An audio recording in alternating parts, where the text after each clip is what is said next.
How come you kissed him and you didn't kiss me? I mean, I don't have any reason for that, I'm sorry. He's just a very attractive man. Right? Well, I suppose he is more the grandfatherly type, and you feel comfortable.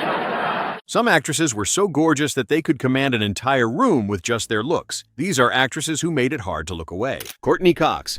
It's nothing like the apartment I lived in when I lived in New York, which was just literally the smallest little place on the Upper West Side. It was a one-bedroom. The kitchen was the size of a Rubik's Cube. It was just teen-icey. And it wasn't furnished anything like that either. I don't know, I guess... Yeah, it's just because it would cost you a fortune. Oh, yeah, you couldn't do it. I mean, I actually had a couch that was orange octagon-shaped couch that I found on the street. So, I love that I live in style in this apartment. It's great, but that's not what I'm used to. Yeah, most of them, because Seinfeld, Jerry Seinfeld in the apartment when we started out, he had this little tiny apartment, and he bought like 8 locks. All the way, he had all these locks. And I'm not making this up. We came home one day, and they had broken through the wall next to the door with a pickaxe. Courteney Cox's Leno appearance captures her at the exact point where Friends had turned her into one of the most recognizable women on television, arriving with a polished but approachable look. Jennifer Love Hewitt. I'm movie star, and you came by yourself this time. No mom. No mom. Yeah. Does your mom trust me now? She does. My mom completely trusts you. Because your mom's like... She says hello. Now, your mom is a very nice woman. She's the best. Because when your mom is here, guys would come around and his mom would... You hear this growling by the door, like when guys would come around and poke her head in. So that's good. Well, I'm She's glad. good. Oh, okay. Yeah. She's a nice lady. Yeah. So, did you watch the Super Bowl? Are you a fan of that? I was so excited. Yeah? I was, I have to admit, I'm a huge Green Bay fan. Yeah. And I was, yes, yay. Jennifer Love Hewitt's appeal is bright and camera-friendly with a softness that made her feel more confident than other stars. Cameron Diaz. This, yes. Oh, that's and I'm great. sure a lot of that. I love that.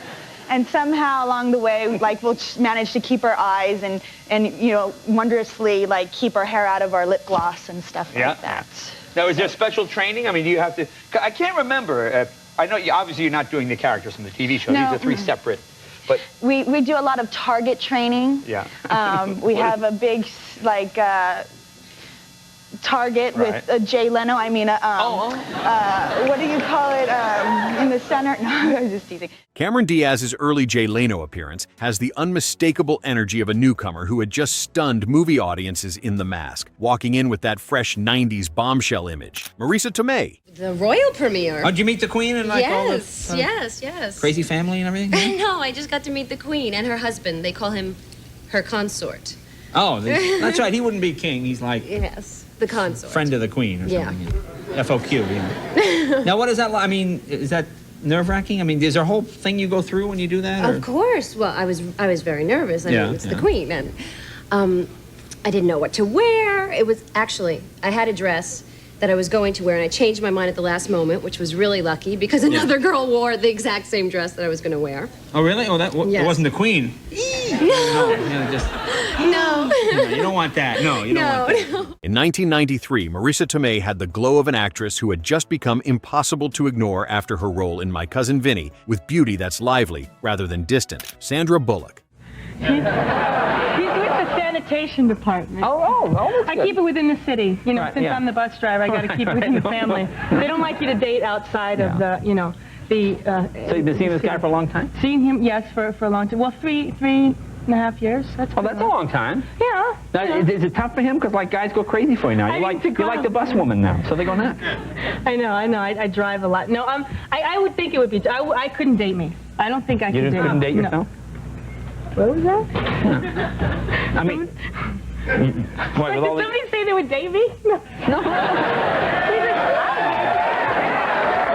Sandra Bullock's 1994 Leno appearance catches her right as speed was turning her into one of the most likable new stars in Hollywood with natural beauty that feels less posed. Nicole Kidman. How are you? It's good to see you. Happy holidays. Everything good? Yes. Now, what did you do for the holiday? You were in Australia? Where were you? I just have to say, Virginia is so good in Sideways. Oh, isn't she terrific? She is so good. Has everyone seen the film? Yeah, she does a wonderful job. Yeah, it's just gorgeous performance. So anyway. Yeah. So where did you go to Australia? Were you here? I stayed here because I finished shooting Bewitched. Oh, cool. Okay. Thank God it's done. Nicole has the kind of soft but unmistakable glamour that defined her mid-90s rise, coming across as confident, slightly playful, and very aware of the lights and cameras. Cybill Shepherd. And a Miss Memphis teenage? Miss Teenage Memphis, yes. Yeah. How do they judge Miss Congeniality? What does that mean? I mean, did the girls like you? The judges like you, or what? The girls like me. Yeah. But I was embarrassed to admit that for years. Why? Because I was trying to cultivate this aloof persona, but I'm not really like that at all. Yeah. Oh, that's funny. You think beauty? Yes. What do you think of beauty contests? You like? Are you for them or against them? Well, a lot of the didn't feminists win. think you didn't win. Well, I didn't win that one. They're better if you win them. Yeah. I didn't even make it in the finals. Yeah. The girl that won did hula as her talent. It's always the way it is. That's tough stuff. Did you win any luggage or anything like that? Or Cybill Shepherd's 1989 Tonight Show appearance has the cool confidence of someone who had already lived several versions of fame, walking in with model-turned-movie star beauty. She carried herself with that slightly detached elegance that made her feel different from younger sitcom stars, as she could laugh and answer directly while still keeping the room slightly on her terms. Sarah Jessica Parker. Well, no. I mean, it's always big you were time. in Annie, weren't you? Yes, Yeah, I was. years and years ago. I was in Annie on Broadway for a couple years, and a couple years prior to that, I did a play on Broadway called The Innocents, which was very serious, you know. So you're an old hand at this sort of thing.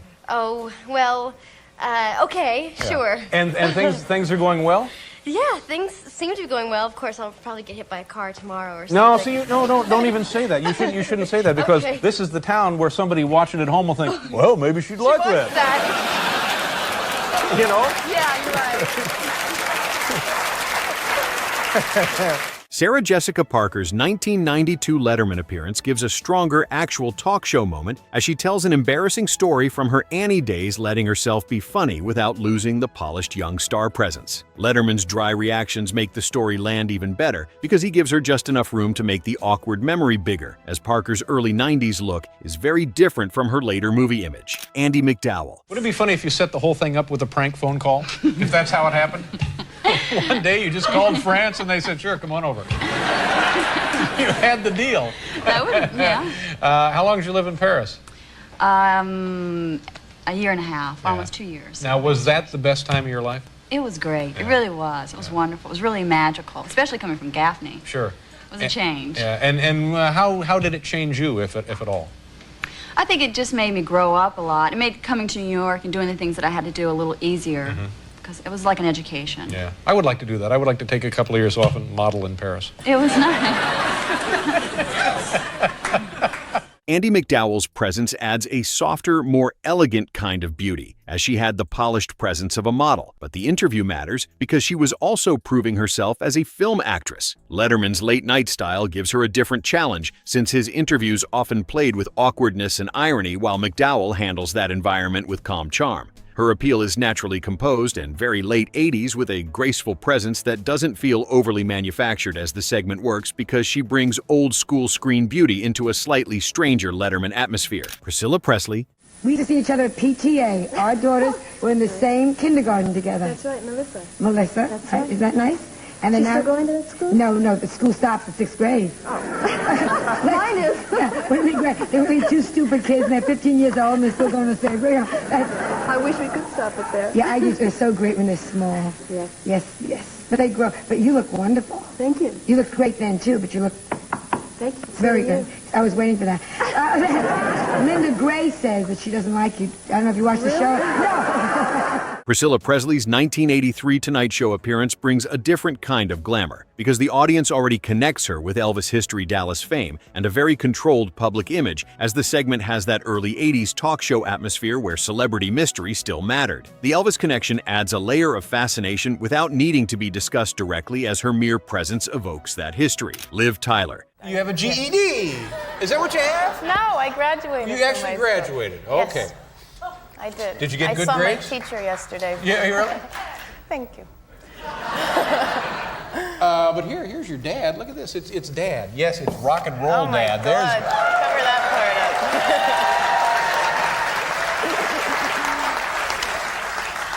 up. Hey, would you like to make something with the hot glue guns? Yeah, what is this? What do you have?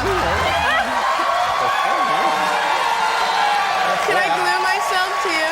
What do I do? Oh, well, now. Here, well, we'll just cover up Okay, that little... let's glue something on Dad. Put a shirt on Dad. Yeah, glue Dad. Put something on that part. Will he get mad at me? Well, Is that vulgar? I don't know. I'm vulgar. There, see, we're little arts and crafts here. This exact interview captured Liv during the same period when she was becoming one of the most recognizable young actresses of the decade, as the specific hook is strong because she's talking about Steven Tyler giving the segment a family celebrity angle. Letterman plays with the rock star dad dynamic while Liv's charm comes from trying to explain him without making the whole thing sound too chaotic, as her look is soft striking and very mid-90s. She has a quiet screen presence that feels different from the louder bombshell energy of the era, while the segment gives her room to be funny, slightly embarrassed, and graceful at the same time, showing natural ability to handle unexpected questions. Charlize Theron. I went in and read, and I think twice, and the feedback was, well, if the director, Taylor Hackford, who did a wonderful job, said, well, if I was blind, I'd give her the part,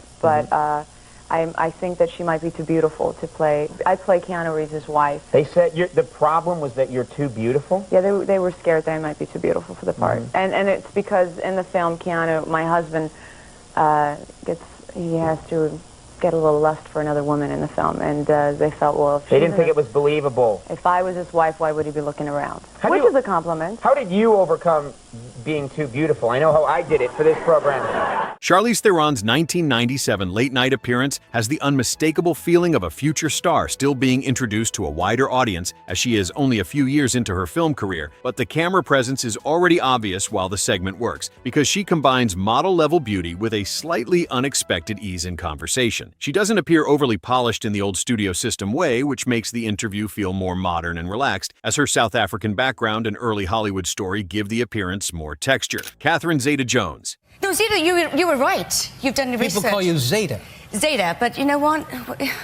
I'm too old in the tooth now. But is it a family name? Yes, it was my grandmother's name. She was named after a boat that sailed out of Swansea, and Jones is my dad's name. So. Well, see, that's very romantic, the source of the origin of your name. Well, if you saw the boat, you wouldn't think it was that. Yeah. But, you know, we call it a yacht. Yeah. Catherine Zeta-Jones walks into this Letterman appearance with the polished confidence of a star whose screen image had already become impossible to ignore, as her late 90s appeal was built on that rare mix of old-fashioned glamour and modern confidence, which made her feel different from many younger actresses. The segment works because she doesn't seem overwhelmed by Letterman's style, even when the interview leans playful, as she carries herself with a calm, elegant rhythm that makes the couch feel almost too casual for her presence. The look is striking, but the bigger draw is how comfortably she holds attention, without needing to force a moment, while her accent smile and composed body language give the appearance a classic movie star quality, showing she belongs at the top because she had the exact kind of glamorous presence talk shows loved Halle Berry. Talk and... Okay, too. Oh. This most beautiful woman on the planet thing, Arsenio, has made my life hell. Hell! Let me tell you. But she is. No, last week, I was at the shopping mall shopping for something to wear on his show. A girl comes up to me and says, "Are you Halle Berry?" I say, "Yeah." Well, Arsenio was wrong.